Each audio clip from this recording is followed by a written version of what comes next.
రాష్ట్ర ప్రజల్ని నిరాశపరిచిన పరిస్థితి.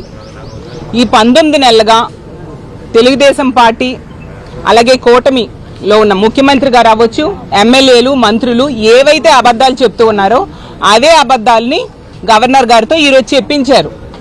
అసలు గత 2 బడ్జెట్లో కూడా అబద్ధాలు చెప్పించడమే కాకుండా ఇప్పుడు 3వ బడ్జెట్లో కూడా అదే అబద్ధాలని వల్లి వేయించారు.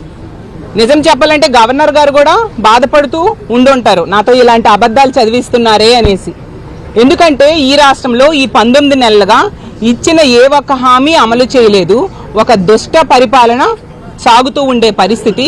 దాన్ని కప్పిపుచ్చుకోవడం కోసం అత్యున్నత స్థానంలో కూర్చున్న గవర్నర్ గారితో ఇలాంటి అబద్ధాలు చెప్పించడం నిజంగా చాలా బాధాకరం.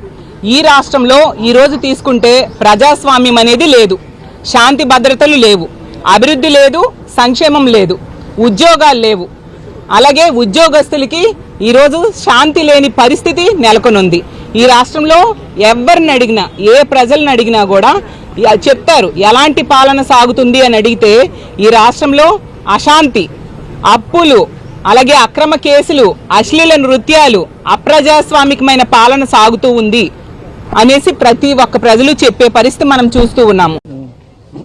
20 నెలల నుంచి ఈ రాష్ట్రంలో ఉన్నటువంటి ఏకైక ప్రతిపక్ష పార్టీ, ప్రజల పక్షాన పోరాటం చేస్తున్నటువంటి పార్టీ, ప్రశ్నిస్తున్నటువంటి పార్టీ, ప్రభుత్వ తప్పుల్ని ఎత్తి చూపుతున్నటువంటి పార్టీ, ప్రభుత్వం ఇచ్చినటువంటి హామీలని నెరవేర్చమని డిమాండ్ చేస్తున్నటువంటి పార్టీ ఏకైక పార్టీ వైఎస్ఆర్ కాంగ్రెస్ పార్టీ. వైఎస్ఆర్ కాంగ్రెస్ పార్టీకి ప్రతిపక్ష హోదా ఒక హక్కు.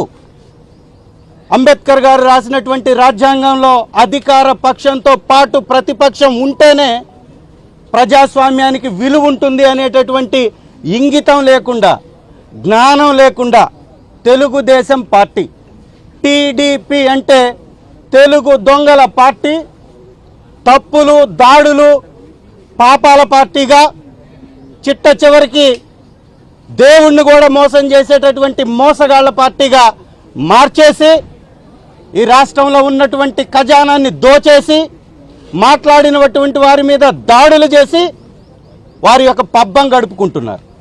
ప్రతిపక్ష హోదా ఇస్తే వీటి మీద చర్చ జరుగుతుంది. ఎప్పుడన్నా చూసామా ఈ గూండాలు, తెలుగుదేశం గూండాలు డైరెక్ట్గా మంత్రుల ఇళ్ల మీద పెట్రోల్ బాంబులు వేస్తున్నారు. గవర్నర్ స్పీచ్ చూస్తే మొత్తం అబద్ధాల పుట్టగా ఈరోజు 30 పేజీలు గవర్నర్ ప్రసంగాన్ని తయారు చేసి ఈరోజు భారత రాజ్యాంగం చేత నియమించబడ్డ గవర్నర్తోనే అబద్ధాలు అసెంబ్లీ సాక్షిగా పలికిచ్చేటువంటి దుర్మార్గమైన పరిస్థితులు ఈరోజు ఈ రాష్ట్ర అసెంబ్లీలో మనం చూస్తూ ఉన్నాం. మేము అడుగుతా ఉన్నాం, ప్రతిపక్ష హోదా ఎవరు? మీరు ముగ్గురు కలిసి ప్రభుత్వాన్ని నడుపుతూ మళ్ళీ పిఏసీ మీరే తీసుకొని మళ్ళీ ఈ రకంగా అపోజిషన్ లీడర్కి అపోజిషన్ ఇవ్వకుండా కూడా మీరు ప్రజల యొక్క ఆకాంక్షల్ని, మీరు ఇచ్చిన హామీల్ని అడగడానికి ఎవరిని లేకుండా చేసుకునే కార్యక్రమం ఈరోజు మీరు చేస్తూ ఉన్నారు.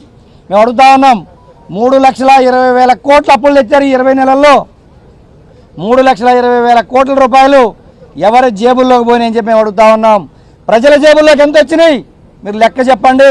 గత ప్రభుత్వంలో 2,72,000 కోట్లు ప్రజల ఖాతాల్లోకి నేరుగా వచ్చినాయి అని చెప్పి మేము చెప్తా ఉన్నాం. ఈరోజు గత 19 నెలల నుంచి మాకు ప్రధాన ప్రతిపక్ష హోదా ఇవ్వండి, ప్రజల ఆకాంక్షల్ని, ప్రజల కోరికల్ని, ప్రజల అభిప్రాయాల్ని సభ ద్వారా మీ దృష్టికి తీసుకొస్తామని చెప్పి జగన్మోహన్ రెడ్డి గారు ప్రధాన ప్రతిపక్ష పాత్ర కోసం, హోదా కోసం న్యాయ పోరాటం చేస్తూ అనేక సార్లు ఈ రాష్ట్ర ప్రభుత్వాన్ని విజ్ఞప్తి చేయడం జరిగింది.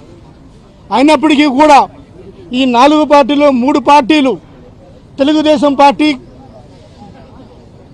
బీజేపీ, జనసేన, ఈ 3 పార్టీలు ప్రజల గొంతుకు కానీ, ప్రజల ఆకాంక్షను కానీ ఏనాడు కూడా మాట్లాడకుండా తన సొంత రాజకీయాల కోసం, తన సొంత వ్యాపారాల కోసం ఈ రాష్ట్రాన్ని లూటీ చేసే సంస్థగా ఈ 3 పార్టీలు తయారైనవి. ఈరోజు దేశంలో ఎక్కడ చూసినా సరే అంబేద్కర్ రాజ్యాంగం అమలవుతుంటే ఈ రాష్ట్రంలో మాత్రం లోకేష్ గారి రాజ్యాంగం మాత్రం అమలవుతుంది.